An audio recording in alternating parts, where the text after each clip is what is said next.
You're audible. You please proceed with your presentation. Thank you, sir.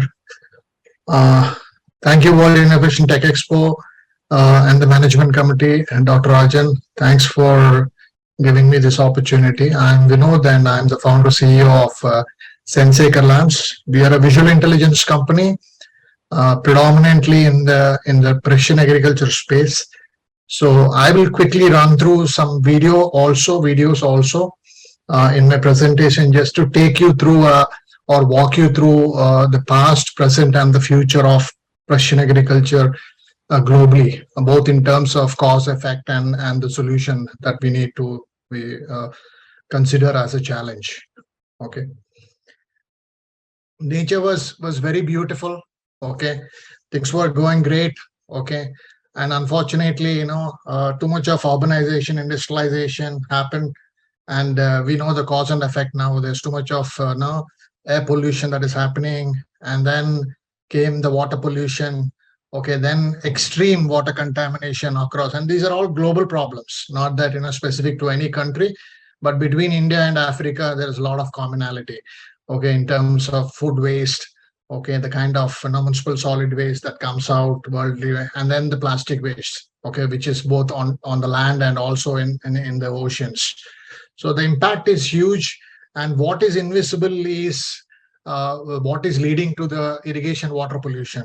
Okay, because end of the day, all the food comes from soil, and this is a disaster. And finally, if you look at globally, water hyacinth is a challenge, and the majority of the water bodies around the world are currently on water hyacinth. Okay, and this is an algae, but this is only because of pollution in water. Okay, this is the physical evidence. Okay, and the impact of all these so-called cultivation practices, whether it is weedicide, pesticide, fungicide, herbicide, and all kinds of urea, all the intake that is happening as run through into the agriculture ecosystem has been very degenerative, and unfortunately, the impact is shown on our plate. Okay, with all that, and then came currently everybody is seeing this, the climate change, the impact of that, both in terms of Iceland to the heat waves in Africa, heat waves in India, and the unprecedented rains that are coming without notice at scale, and the frequent urbanization. Okay, and the floods in the urban and rural areas. Majority of the metro cities, whether it is United States or India, it doesn't matter. California to Belgium to Los Angeles to Mumbai. This is a common now, and last week Beijing also. Okay, this will become very common. And what we need to do is, we have been seeing this climate change.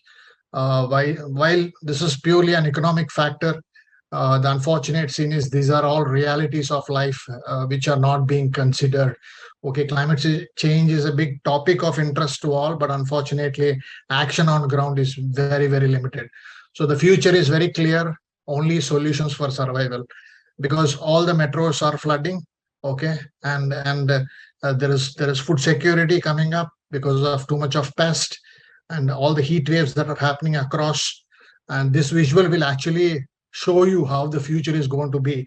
I've been hearing all the lectures that are on scientific today and yesterday, both in terms of scientific value that we are bringing to the table as researchers, as applied. But if one comes to common sense integration with integrity of use for humanity, I think we are missing somewhere. Okay, and again, this is a statement by FAO. The pollution in agriculture water is a serious threat, and the food quality, the impact of that is food quality. As I said earlier, most of the policymakers and the businessmen are only looking at profits, and unfortunately, it is only leading to degeneration and poor health. This is again, we take in parallels when we consider both integrated as health and food. FAO says that 40% of the global production is lost due to pests, which is for me very surprising, because in spite of so much of technology advancement around the world, this has been a subject of negligence globally. and this needs real serious interventions with technology.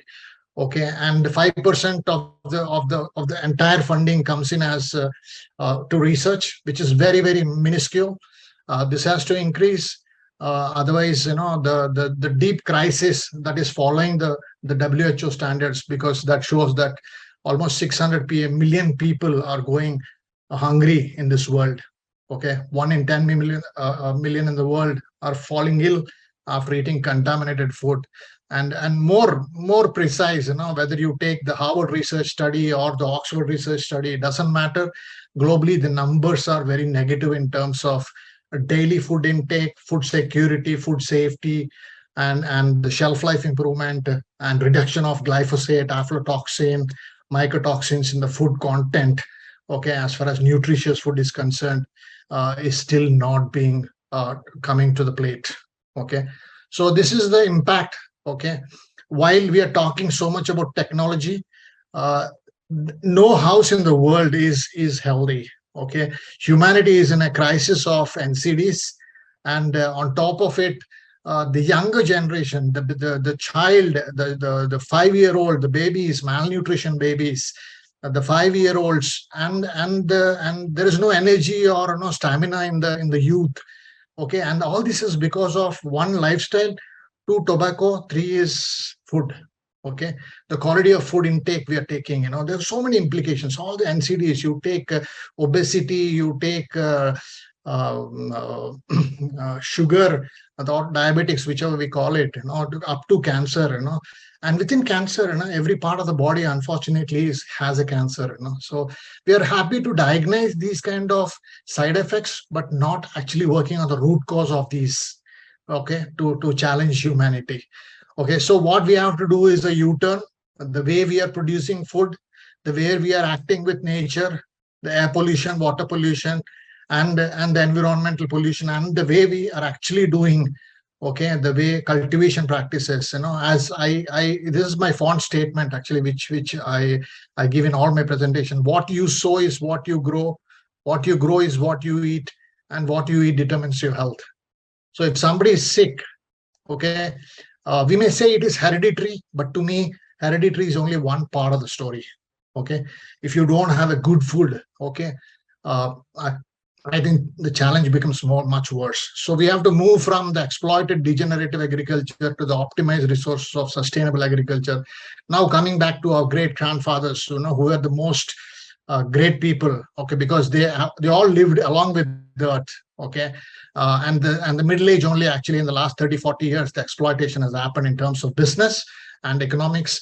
Otherwise, we are coming back to regenerative agriculture, which is now the word of the world, being environmental friendly and doing everything and anything with nature. Okay, here is an opportunity to make a U-turn. All the investments that have to come in while the urbanization, the industrialization is happening, we need to take care of the nature. And how do we balance this? Whether it is, today there is a lot of talk about greenhouse gas emissions reductions and all that. That is great to know, but that will only solve the problem that probably, it's like for me, giving a respiratory device for somebody who doesn't have oxygen. Okay, but there are many people who don't need to go to hospital, but still need to breathe a good air. Okay, so in that context, being healthy is the priority. And for being healthy, what is that? Okay, without going to diagnostics, how do you be super healthy to get into this kind of a situation of future for the children of the world to be healthy and happy? Okay, so what we have actually come across is the challenging is today pest, as you consider in climate change initiative or in agriculture or anything, pest is a real-time subject, and pest has to be targeted real time. So there is no technology in the current ecosystem which can actually come so close to detecting pest on real time. Okay, the best of the satellites in the world, whether it is Boeing or satellite or the best satellites of our country, India, okay, don't come so close to detect pests. Okay, and number one, number two, they're not real time. Okay, best is a real time subject. Why? I will show you in one of my videos. And what we have done is, how do we actually come closer to pest? Okay, when I say pest, there is a life cycle of egg, larva, pupa, moth, 4 stages in the pest life cycle. and how do you actually come close to detect that early so that you can prevent all these agrochemical interventions and all the poisonous things that are coming into the soil and the water ecosystem. Okay, so this video will actually give you an idea. Is the fall-arming worm. These insects attack the crop from the seedling stage through the different stages of its maturity, thus causing significant damage to the crop. The lifespan of this insect is between 32 to 46 days, depending on temperature. The higher temperature leads to faster development and hence more number of pest generation in the cropping cycle. Within 2 to 4 days, the eggs hatch and turn into larvae. After 15 to 28 days, fully fed larvae drop down to the ground and turn into pupae about 2 to 3 centimeters beneath the soil. In 7 to 14 days, new moths emerge from this pupa, and the female moth usually die after laying eggs. But before that, the adult moths can be blown by the winds and migrate hundreds of kilometers. As soon as the larva hatches from the egg, it takes shelter at the junction of leaves and stems. Then they start to nibble and make small holes on the lower leaves, eventually eating up most of the leaf and leaving it ragged as they grow in size. Thus, at intervals of every 32 to 46 days, these insects spread and attack new plants continuously. If not managed effectively at early stages, then it can affect up to 80% of the crop in some cases.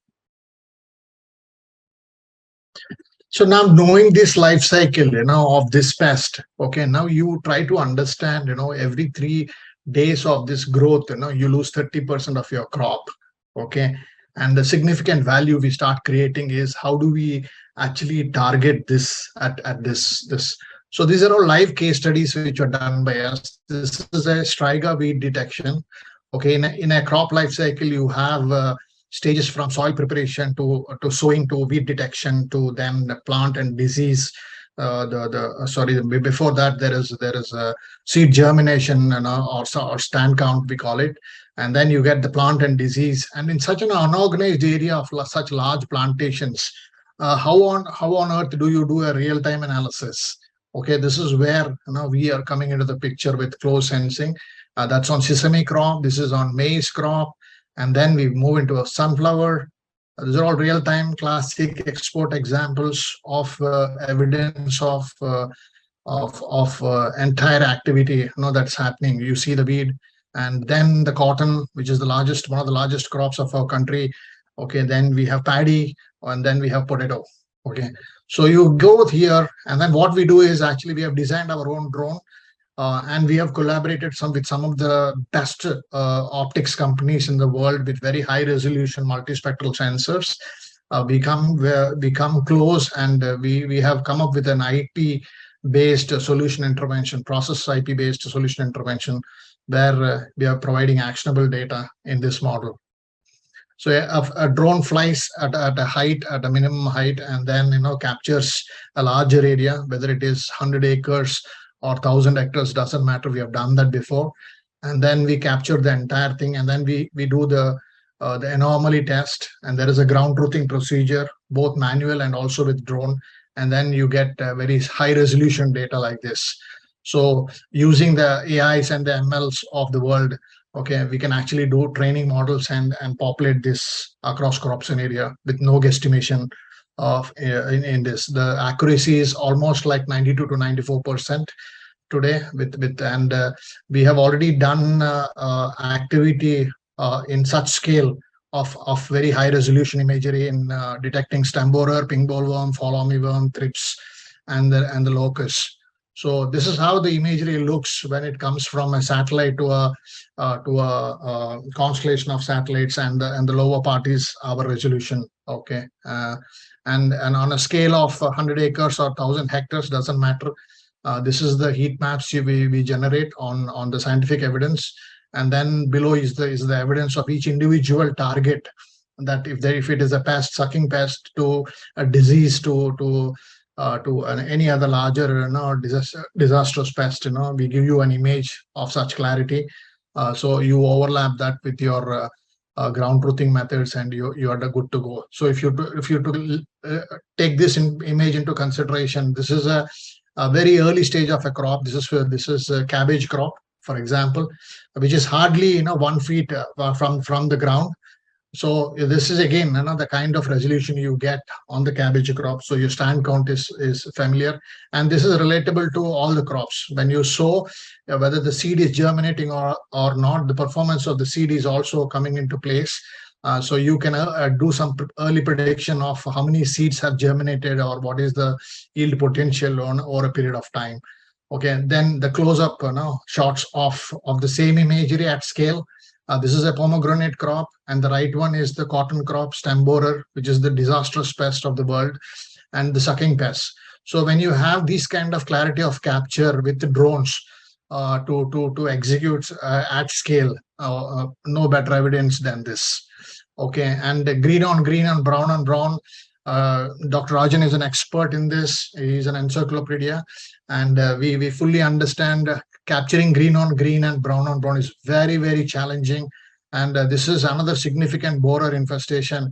Okay, we do at very, very high resolution. So you can see the clarity of capture between, and the differential is between the high resolution satellite imagery versus the close sensing we are operating on. Okay, so that's the clarity of capture you get. And then there is something called good pest and bad pest, like gut bacteria, good gut and bad gut. So you don't need to actually spray across the crop zone area just because you have identified a pest. So there's some predator pests which are good for the crops. So you need to be careful about that. So that detection is also possible across crop zone area. And then again, overlapping the color on green on green, as I said, how do you overlap? Whether you move it to near infrared or shortwave infrared, you have the pest infestation captured in proper imagery. And then once we do it at scale, 1,000 hectares, then we come up with a quantification of the infested area, potential infested area.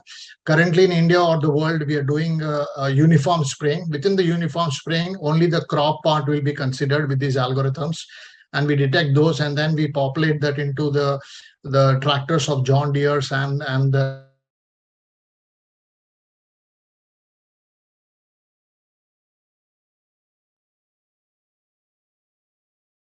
out of that kind of an activity is, for example, a 1.2 hectare crop zone area would come down to 0.3 hectares as a spray area.